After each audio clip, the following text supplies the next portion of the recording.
There's a house on a quiet street where a man has lived for 11 years. His car is 9 years old. The paint has faded on the hood. His lawn is fine. Not manicured, just fine. Nobody waves at him like he's important. Nobody asks him for advice at parties because nobody at the party knows what he actually does for a living. 2 doors down, there's another house. Bigger. A leased SUV in the driveway, still with the paper plates. Uplighting on the palm trees. A pool that gets photographed more than it gets used. If you had to guess, right now, which one of these 2 men could stop working tomorrow and never work again?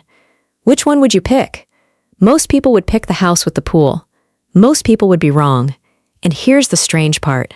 Even after you're told the answer, some part of you will still want to pick the pool. That's not a failure of intelligence. It's a failure of the instrument we're all using to measure success. An instrument built thousands of years before anyone invented a brokerage account. This isn't a story about frugality. It isn't a lecture about spreadsheets, and it isn't going to tell you to stop enjoying your money. It's a story about a woman named Maya, who spent 2 years living across the street from the answer to a question she didn't even know she was asking. And it's about the strange, almost inconvenient truth that the people who look rich and the people who are rich are very often not the same people at all. Maya moved into the neighborhood on a Saturday in early spring. She'd worked hard to get there. The kind of street where the lawns are green even in a drought, where the mailboxes match, where every 3rd car seems to be leased the same month it hits the market. She noticed the neighbors the way anyone does. Not by name, at first. By vehicle. By landscaping. By the sound of a garage door built by someone who clearly had money to spend. There was the family with twin Range Rovers. There was the couple who redid their kitchen twice in 3 years. And there was Gary. Gary was in his early 60s. He drove the same Honda Accord Maya had seen on her first day and would keep seeing for the next 2 years. He wore the same 3 flannel shirts on rotation. He was, by every visual signal, Maya had been trained her whole life to read, the least successful man on the street. She didn't think about him much. Why would she? Here's a question worth sitting with for a moment. When did you first learn to guess how much money someone has? Nobody sits us down and teaches us this. We absorb it. A bigger house means more success. A newer car means things are going well. We built this instinct before we ever filed a tax return, and once it's in us, it's almost impossible to switch off. There's a reason for that. For most of human history, visible wealth actually was the wealth. A chieftain wore the gold because the gold couldn't be hidden in an account somewhere. It had to be worn, displayed, paraded, or it didn't count. For thousands of years, status and possession were the same event, happening in the same place, in front of the same witnesses. Then, sometime in the last century, wealth quietly slipped behind a wall of paperwork. It moved into retirement accounts and index funds, and modest brick houses paid off decades early. The gold stayed visible. The money didn't. Nobody sent out a memo about this. Our instincts simply never got the update. There's a reason the update never quite lands, and it has less to do with money than with the brain itself. Status, to a mind shaped by millions of years of small tribes and scarce resources, was never a lifestyle preference. It was survival information, a rough estimate of who could protect you, feed you, or outcompete you if it came to that. The brain still runs that old calculation every time it sees a driveway, even though a driveway hasn't determined anyone's survival in a very long time. We are, in a sense, using a Stone Age instrument to read a spreadsheet. The problem is that this instinct was built to read the wrong signal. It reads spending. It was never built to read wealth. And spending and wealth, it turns out, often move in opposite directions. Economists have a name for what happens to most people as their income rises. They call it lifestyle inflation. As the paycheck grows, so does the car, the house, the vacations, the private school, the country club dues. It doesn't feel like excess while it's happening.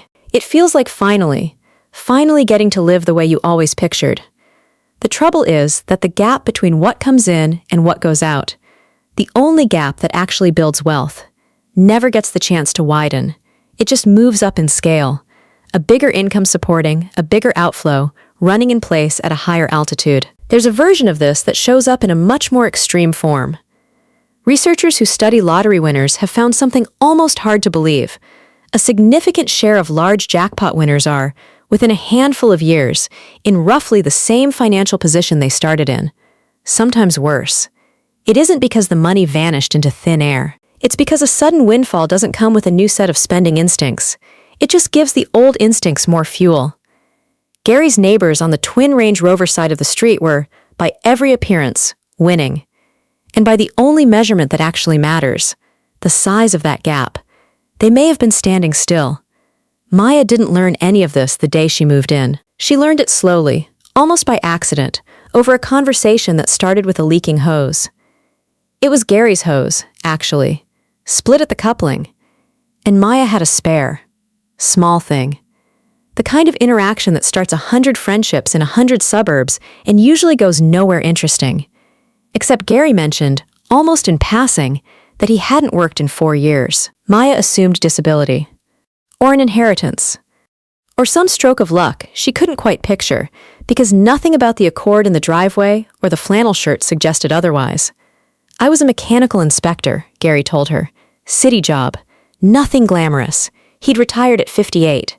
Voluntarily. With, as it would slowly come out over the following months, considerably more in savings and investments than either of the two households with the Range Rovers combined. Maya laughed when she first heard this, in the way people laugh at something that doesn't compute. It felt like being told the tortoise had, in fact, been driving a faster car the entire time. It just never bothered to show it. She found herself doing the math in her head, the way you can't help but do once a number like that lands on you.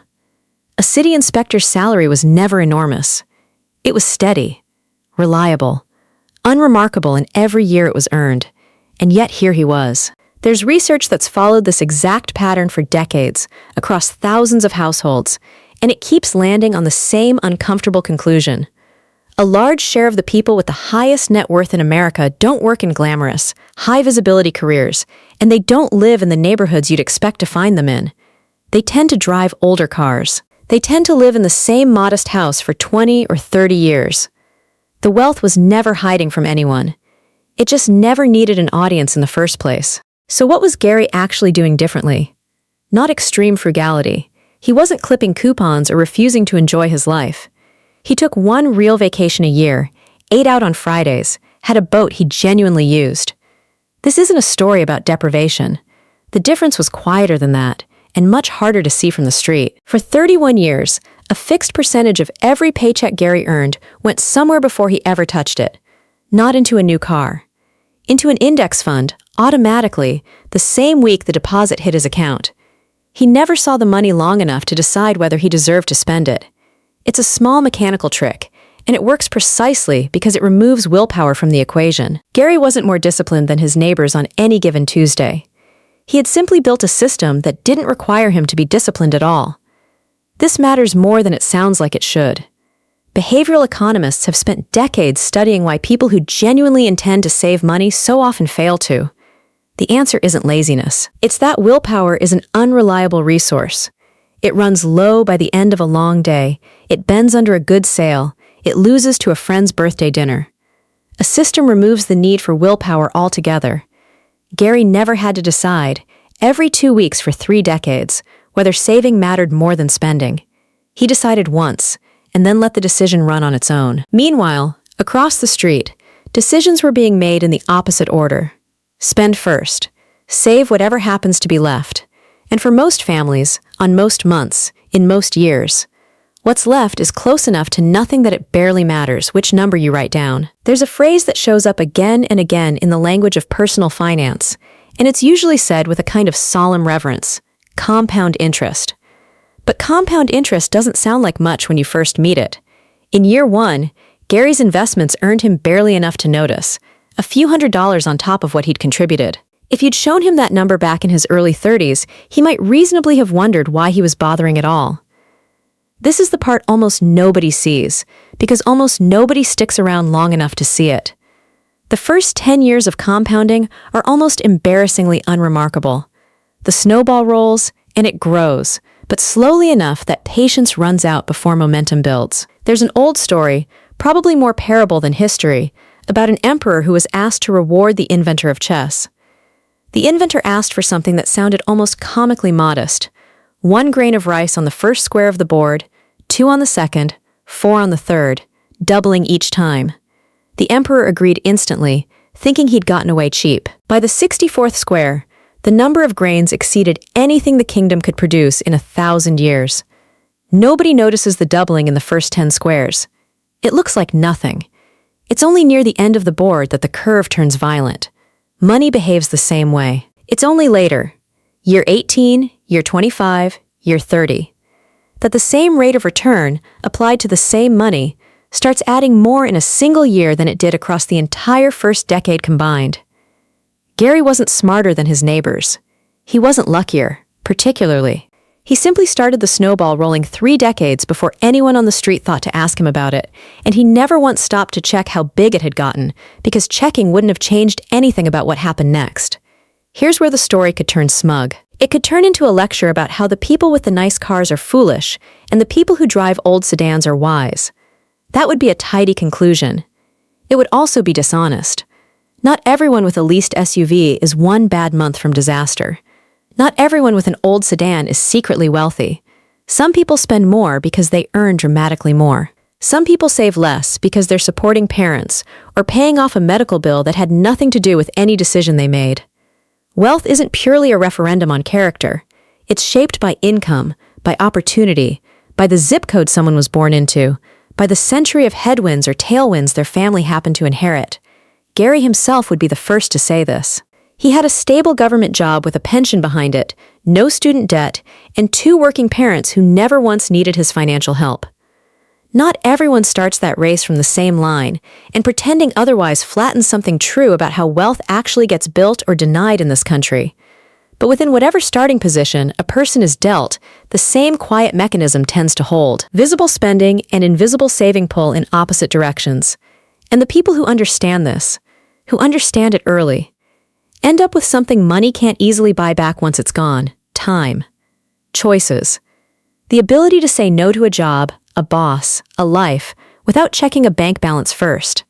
Maya started noticing the street differently after that. She noticed that the family with the twin Range Rovers had, in fact, moved twice in 3 years, each time citing a great opportunity that always seemed to require a bigger mortgage. She noticed that the newly renovated kitchen 2 doors down had been financed through a home equity line, a fact she only learned because the contractor's truck sat outside for months, and eventually the topic came up over a fence. None of this made those neighbors bad people or foolish people.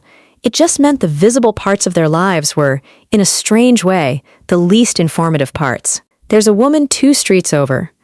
Maya met her at a block party the following summer, who runs what looks, from the outside, like a modest catering business out of a converted garage. Her husband drives a truck that's older than their youngest child. And yet, in a conversation that started over a plate of deviled eggs, it came out that they'd paid off a rental property outright the year before, quietly, the same way Gary had done everything quietly. Nobody on the street knew. Nobody was meant to. Wealth, it turns out, behaves almost exactly like an iceberg. The visible 10% is what everyone's instinct was trained to read. The other 90%, the actual mass, the actual weight, the part that determines whether the thing floats or sinks in a storm, sits below the surface, invisible by design. You cannot see someone's net worth from their driveway. You were never supposed to be able to. And the reverse is just as true, which is the part that makes people uncomfortable once they really sit with it. A driveway can't show you debt either. It can't show you the second mortgage, or the minimum payments quietly rolling over every month, or the retirement account that's been sitting untouched at 0 for a decade. The same silence that hides Gary's freedom hides other people's fragility. From the sidewalk, freedom and fragility can look identical. That's not a comforting thought. It's just an accurate one. 2 years after that conversation about the garden hose, Maya asked Gary, half joking, whether he ever regretted not buying something nicer. A better car. A bigger house. Something to show for it. Gary thought about it longer than she expected. "Show it to who?" he said, eventually. "I already know." He wasn't being cryptic. He meant it plainly. The whole reason to build wealth quietly, he told her, was so you'd never again have to perform it loudly for anyone. The car was never the point. The point was the 4 years, and counting, of Tuesday mornings that belonged entirely to him. Maya thought about that sentence for a long time afterward, I already know." It was such a small thing to say, and it undid something she'd been carrying around since she was old enough to notice whose driveway had the nicer car in it. She thought, too, about how much energy she'd spent over the years keeping up an appearance for an audience that, if she was honest, wasn't really watching that closely. The neighbors with the Range Rovers weren't monitoring her car. The family with the renovated kitchen wasn't tracking her vacations. Everyone, it turned out, was too busy managing their own performance to grade anyone else's. The entire show had been running for an audience of nearly no one. Maya still lives on that street. She drives the same car she drove when she moved in. It's become, in a small, private way, a kind of quiet decision rather than an oversight. The decision not to let a driveway make an argument on her behalf. She's not trying to look poor. She's not performing modesty for anyone, the way her neighbors, in their own way, were performing success. She simply stopped confusing the two things her whole life had trained her to confuse. There is a version of wealth that announces itself in the driveway, and there is a version of wealth that never says anything at all, because it doesn't need anyone else to believe in it. The next time you drive down a street like Maya's, past the pools and the palm trees, and the paper plates still taped to a new SUV, it might be worth asking a different question than the one your instincts hand you automatically. Not who looks like they've made it, but who looks like they've stopped needing to prove it. That second question is harder to answer. It's also the only one that was ever actually worth asking. Only one of them was ever actually rich.